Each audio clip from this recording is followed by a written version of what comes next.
सूफी काव्य या निर्गुण प्रेमाश्री शाखा के प्रमुख कवियों के बारे में जाना और सूफी काव्य की विशेषताएं देखी। आज हम भक्ति काल की दूसरी धारा सगुण काव्य धारा की जो उपशाखा है राम काव्य।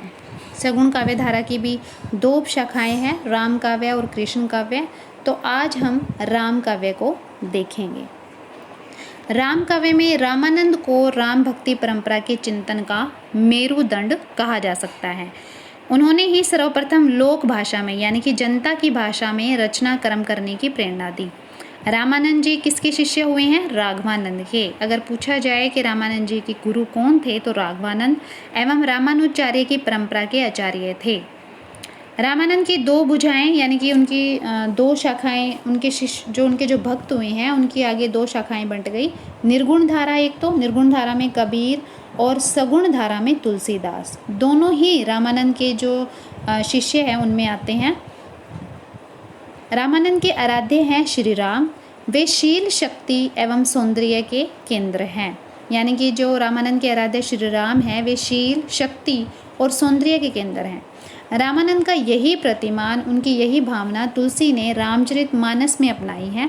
रामानंद संप्रदाय का मानना है कि संसार में एकमात्र जो करने वाला है, जो पालने वाला है और जो विनाश करने वाला है वो सब कौन है? राम ही है। जीव उनका ही अंश है। सीता राम की अनादि सहचरी आदि शक्ति है और सीता राम की एकाग्र भाव से अगर भक्ति की जाए तो वही मोक्ष का साधन है। इस संप्रदाय की मुख्य भक्ति है दास भाव की। तो तुलसीदास जी की भी भक्ति अगर देखी जाए तो वो दास्य भाव की है। भक्ति के अधिकारी सभी है, चाहे वो ब्राह्मण हो, चाहे शूद्र हो, चाहे वो ऊंची जाति की हो, चाहे नीची जाति की हो। यहाँ कर्म कांड एवं वर्ण व्यवस्था को व्यर्थ बताया गया है। उन्होंने भक्ति को सभी प्रकार की संकीर्णवादिता, जो बुराइयां हैं उनसे दूर करके इतना व्यापक बनाया है। किसने? रामानंद ने, कि उसमें गरीब, अमीर, स्त्री, पुरुष, निर्गुण, सगुण, सवर्ण यानी कि ऊंची जाति, नीची जाति, हिंदू, मुसलमान सभी आ सके। कबीर, तुलसी, मैथिली शरण पर रामानंदी विचारधारा का गहरा प्रभाव है। तुलसीदास हिंदी राम भक्ति शाखा के सिरमौर हैं। यानी कि जो राम भक्ति शाखा है, राम काव्य है, उसमें सबसे प्रसिद्ध कवि तुलसीदास जी माने जाते हैं। तुलसी से पूर्व और पश्चात हिंदी के अनेक कवियों ने राम कथा को आधार बनाकर काव्य रचना की। यहाँ राम भक्त कवियों और उनकी रचनाओं का संक्षिप्त परिचय दिया जा रहा है। राम भक्ति शाखा के प्रमुख कवि रामानंद का जन्म 1300 ईस्वी के आसपास काशी में हुआ था और श्री वैष्णव संप्रदाय के आचार्य राघवानंद से इन्होंने दीक्षा ग्रहण की थी। रामानंद ने भक्ति को शास्त्रीय मर्यादा के बंधन से मुक्त माना। यानी कि जो शास्त्रों में उनसे संबंधित जो राम के विषय में लिखा हुआ था उससे उन्होंने अपनी भक्ति को मुक्त माना। जाति और वर्ण के भेदभाव से ऊपर उठकर भक्ति को जन सामान्य से जोड़ने का प्रयत्न किया। इसलिए रामानंद की शिष्य परंपरा का संबंध राम भक्ति शाखा के तपसी और उदासी संप्रदाय से जोड़ा जाता है।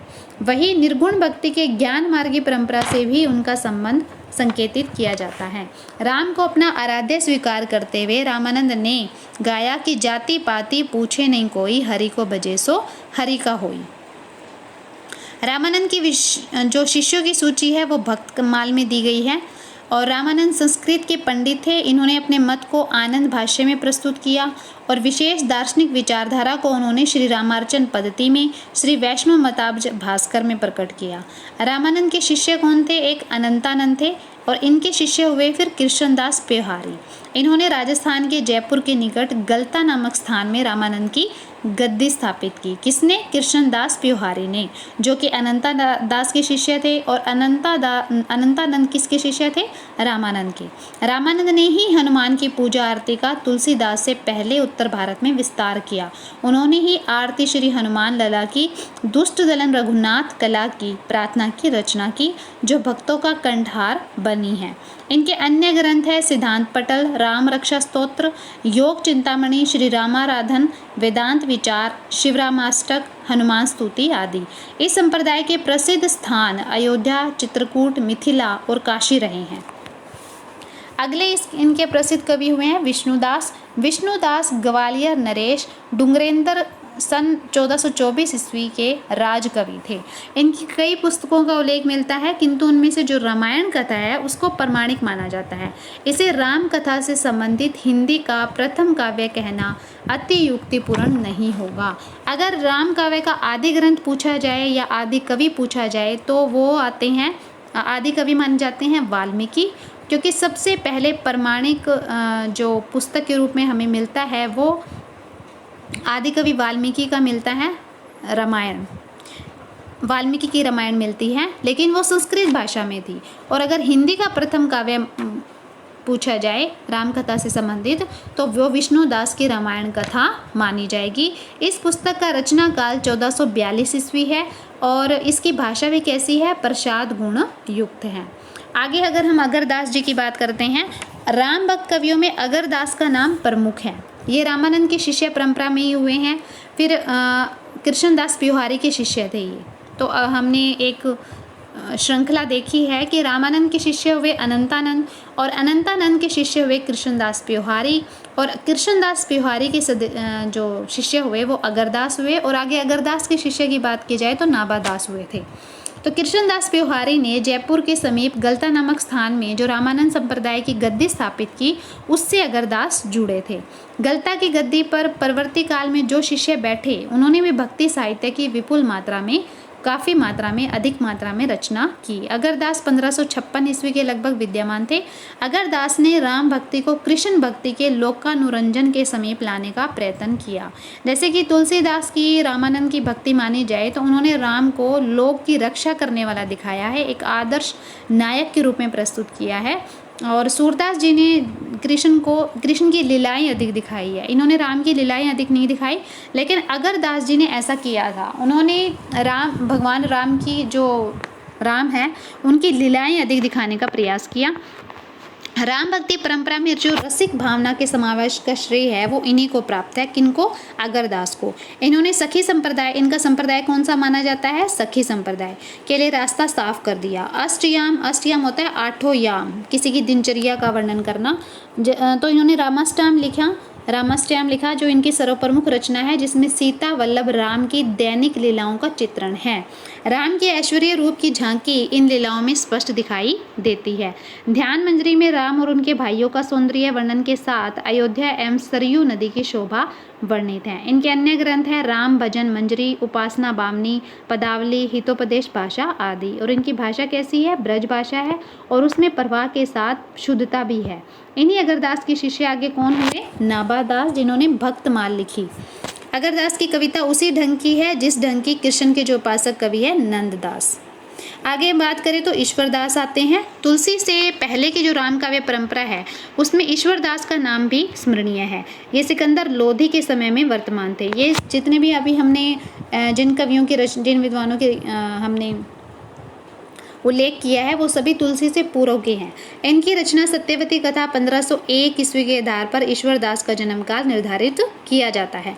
राम कथा से संबंधित इनकी 3 रचनाएं मिलती है, राम जन्म, अंगद पैज यानी कि अंगद का पांव और भरत मिलाप। इनके अतिरिक्त स्वर्गारोहिणी कथा एवं एकादशी कथा भी इनकी रचनाएं हैं। भरत मिलाप इनकी प्रसिद्ध रचना है। भरत की अनुपस्थिति में माता पिता की आज्ञा से राम का वनगमन, ननिहाल से लौटने पर यह समाचार सुनकर भरत का दुखी होना एवं प्रजा के साथ राम से मिलने वन में पहुंचना आदि की कथा का करुणापूर्ण वर्णन कवि ने किया है। अंगद पेज में कवि ने रावण की सभा में अंगद के पैर जमाकर डट जाने का वीररसपूर्ण वर्णन किया है।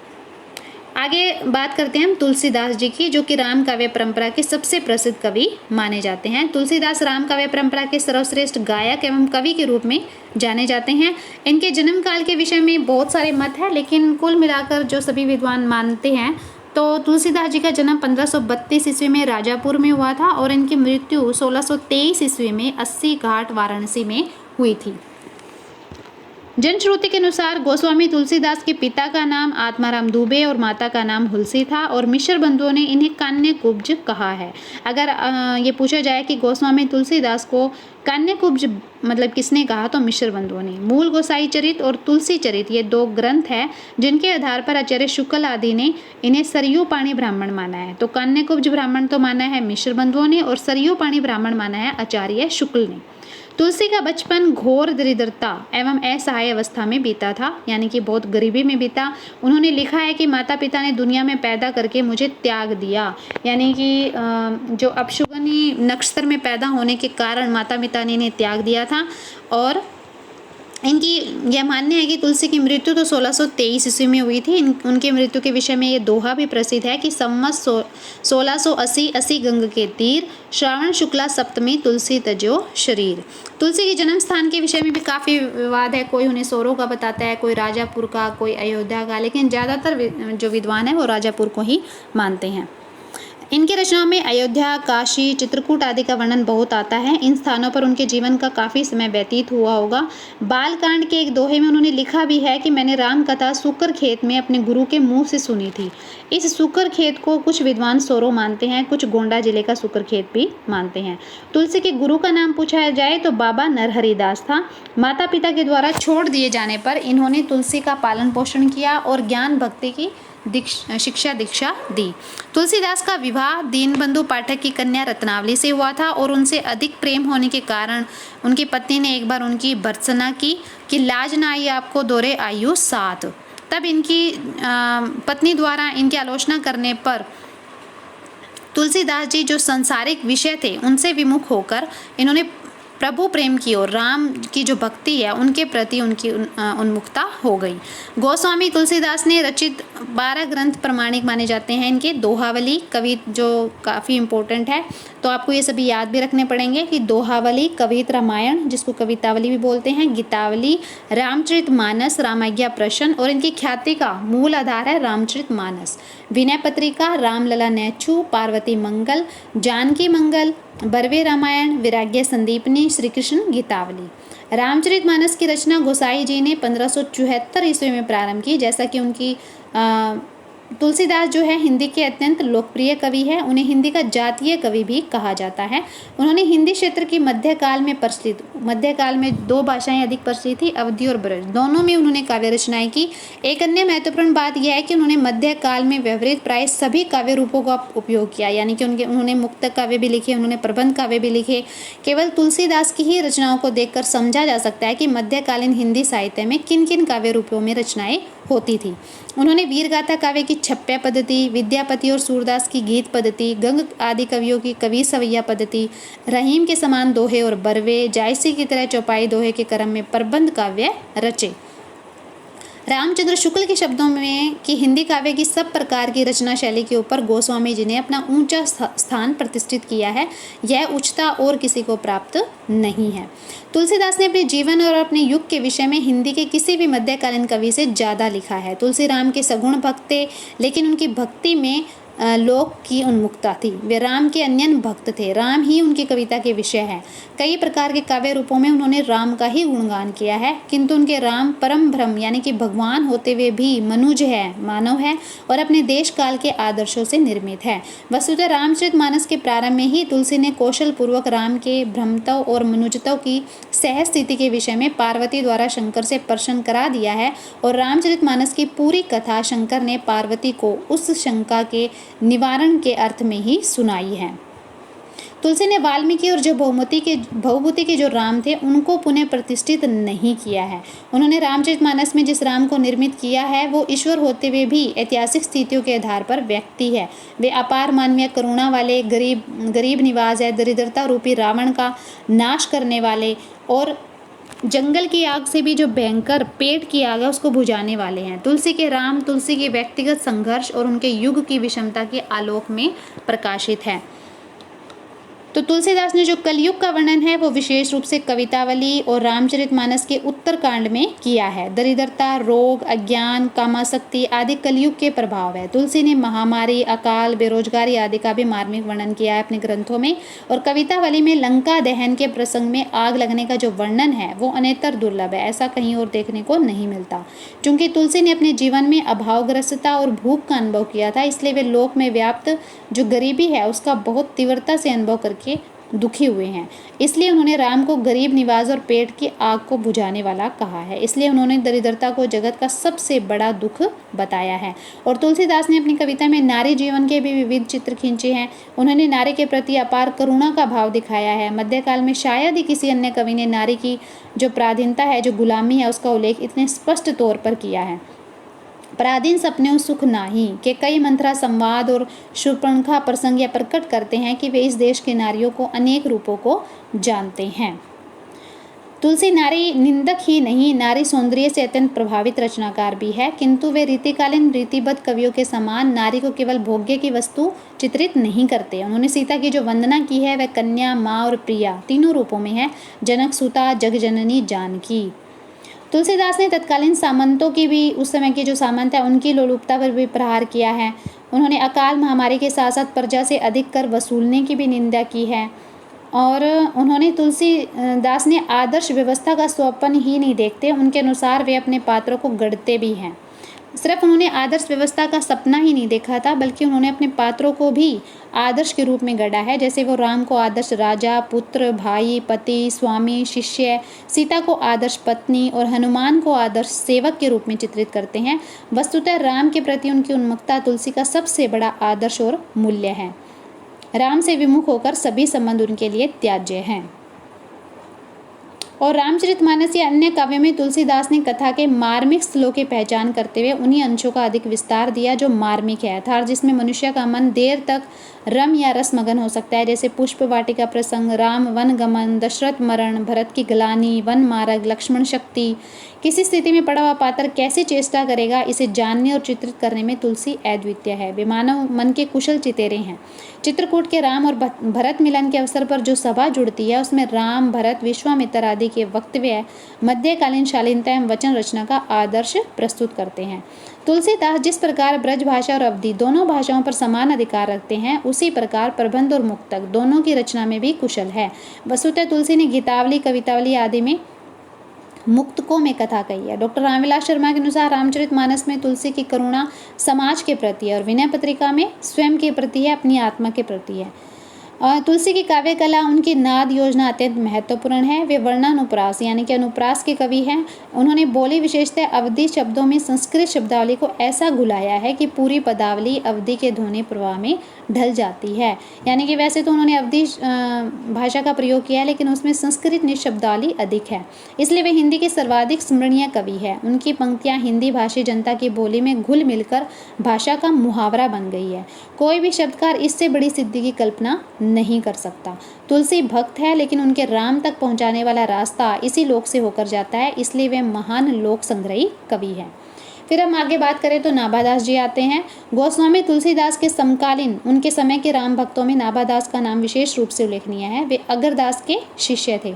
नाभादास की रचना भक्तमाल का हिंदी साहित्य में अभूतपूर्व ऐतिहासिक महत्व है। यानी उनकी प्रसिद्ध रचना कौन सी मानी जाती है? भक्तमाल। और इसकी रचना नाभादास ने 1585 ईस्वी के आसपास की, और इसकी टीका यानी कि इसकी जो सरल व्याख्या है वो प्रियादास ने 1712 ईस्वी में लिखी। इसमें 200 भक्तों के चरित्र 316 छप्पियों में वर्णित हैं।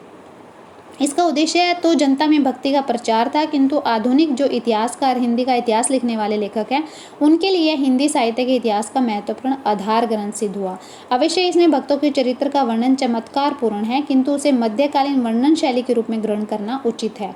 इन चमत्कारिक वर्णनों से तत्कालीन उस समय की जो जनता है उनकी मानसिकता का पता चलता है, और मध्यकाल में तथ्य परकता पर कम ध्यान रहता था, वहाँ भाव अधिक प्रधान था, तथ्य गौण था। फिर भी इस ग्रंथ से रामानंद, कबीर, तुलसी, सूर, मीरा आदि के विषय में अनेक तथ्यों का भी पता चलता है।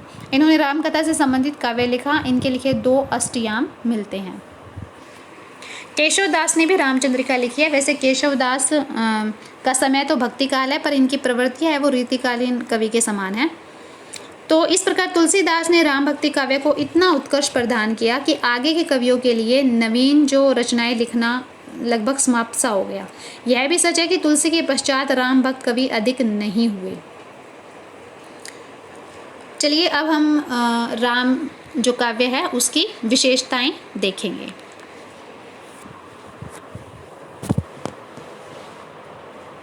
परंपरा और उसकी विशेषताएं देखें तो हमने राम काव्य परंपरा के प्रमुख कवि किए हैं अभी, कि राम काव्य परंपरा भक्ति काल की सगुण काव्य धारा की शाखा है और राम काव्य परंपरा के कवियों की संख्या बहुत बड़ी है, लेकिन तुलसीदास की प्रतिभा के सामने अन्य कवि पीछे रह जाते हैं। तुलसी का स्थान इतना ऊंचा है कि अन्य कवियों का महत्व गौण हो जाता है। तुलसीदास का राम काव्य परंपरा में महत्वपूर्ण स्थान है। तुलसीदास जी की प्रसिद्ध रचनाएं रामचरितमानस, विनय पत्रिका, कवितावली, गीतावली, दोहावली आदि है। और राम काव्य परंपरा में तुलसीदास जी के अतिरिक्त अन्य कवियों की बात करें तो इसमें माधवदास, मलूकदास, नरहरिदास, ईश्वरदास और नाभादास, अगरदास आदि शामिल है। राम काव्य परंपरा की प्रवृत्तियां देखें तो पहला है राम का स्वरूप। राम भक्त कवियों ने राम को विष्णु का अवतार माना है। तुलसी ने राम को पूर्ण ब्रह्म यानी कि ब्रह्मा भगवान मानने के साथ साथ उन्होंने एक मानव के रूप में भी दर्शाया है राम को। और वे कैसे राम हैं, जो अत्याचारी हैं उनका नाश करने वाले हैं, प्रत्येक युग में अवतार लेने वाले हैं और वे मर्यादा पुरुषोत्तम हैं। श्री राम जो कि सबका कल्याण करने वाले हैं। भक्ति भावना, तो राम कवियों की भक्ति भावना मुख्यतः कैसी है, दास्य भाव की है और वे अपने आप को श्री राम का दास मानते हैं। जो राम कवि है वो भक्ति को ही जीवन का अपना परम लक्ष्य मानते हैं और राम को सर्वश्रेष्ठ मानते हुए भी उन्होंने अन्य देवी देवताओं की उपेक्षा नहीं की है। समन्वय भावना, तो राम काव्य अपनी समन्वय की जो भावना है उसके लिए प्रसिद्ध है। राम काव्य का जो दृष्टिकोण है वो इतना व्यापक है कि इसे समन्वय का काव्य माना गया है। राम काव्य में निर्गुण और सगुण का, ब्राह्मण और शूद्र का, परिवार और समाज का समन्वय देखा जा सकता है। संपूर्ण राम काव्य समन्वय की विराट चेष्टा है। लोक मंगल की भावना, तो तुलसी की संपूर्ण जो भक्ति है वो लोक कल्याण की भावना पर ही टिकी हुई है। उन्होंने राम को आदर्श राजा के रूप में चित्रित किया है, एक आदर्श पुत्र के रूप में चित्रित किया है, दशरथ को आदर्श पिता, भरत और लक्ष्मण को आदर्श भाई, कौशल्या को आदर्श माता तथा हनुमान को आदर्श सेवक के रूप में चित्रित किया है। तुलसी ने इन सब की योजना लोक मंगल की भावना से ही की है ताकि इनका अनुकरण करके समाज का कल्याण हो सके। चरित्र चित्रण, राम काव्य में सभी पात्रों का चरित्र चित्रण विशिष्ट उद्देश्य को लेकर किया गया है। पात्रों में सद्गुणों और दुर्गुणों को दिखाकर दुर्गुणों पर, जो बुरे गुणों वाले जो चरित्र है, जो बुरे चरित्र है उन पर अच्छे गुणों वाले जो चरित्र है उनकी विजय दिखाई गई है। राम के माध्यम से भगवान के सरल रूप का चित्रण है। इसके अतिरिक्त लक्ष्मण, भरत, सीता, गुरु वशिष्ठ, हनुमान आदि पात्रों के चरित्र का भी अत्यंत सुंदर चित्रण हुआ है। प्रकृति वर्णन, तो राम काव्य धारा के कवियों ने प्रकृति वर्णन में भी पर्याप्त रुचि दिखाई है। राम वनगमन प्रसंग हो या चित्रकूट प्रसंग हो, इसमें प्राय सभी कवियों ने प्रकृति का सुंदर चित्रण किया है। इन कवियों ने प्रकृति के विभिन्न रूपों जैसे आलंबन, उद्दीपन, उपदेशिका, दूती आदि का अत्यंत सुंदर चित्रण किया है।